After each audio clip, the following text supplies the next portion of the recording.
Dans Excel 2010, vous avez la possibilité de gérer les mesures d'angle, que ce soit pour convertir des angles de degrés en radians ou encore trouver le cosinus d'un angle, etc.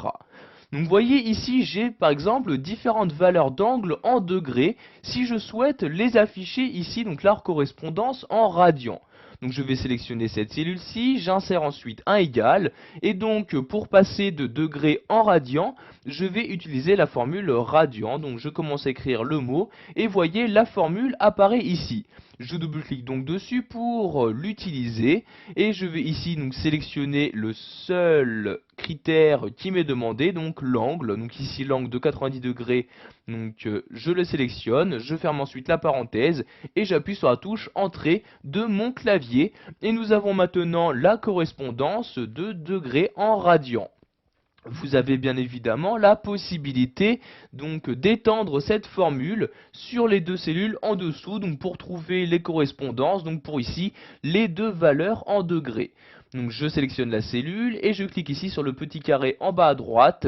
En maintenant le clic de ma souris, je la descends ici sur les deux cellules, puis je lâche le clic de la souris. Nous avons maintenant donc la correspondance des degrés avec les radians. Donc nous allons faire de même maintenant, cette fois-ci que nous allons convertir donc des radians en degrés. Donc je sélectionne ici la cellule, j'insère ensuite un égal comme ceci. Et maintenant je vais utiliser bien évidemment la formule degré. Donc je commence par écrire ici les deux débuts du mot. Vous le verrez donc apparaître dans ce petit menu. Je double-clique donc dessus pour l'insérer. Je vais maintenant sélectionner la valeur de l'angle en radians.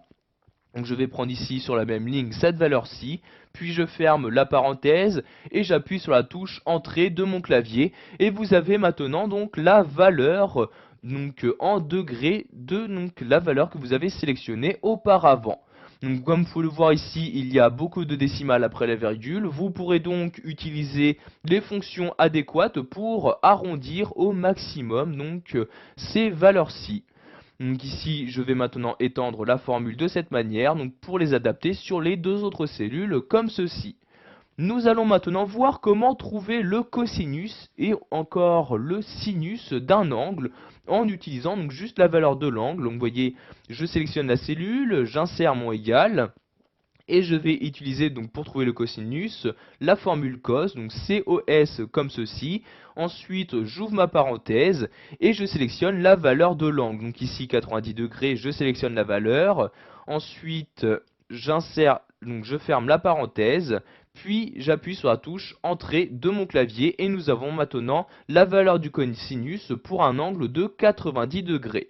Comme pour toute formule, vous avez la possibilité de l'automatiser et ainsi donc l'utiliser sur les différentes valeurs se trouvant en dessous.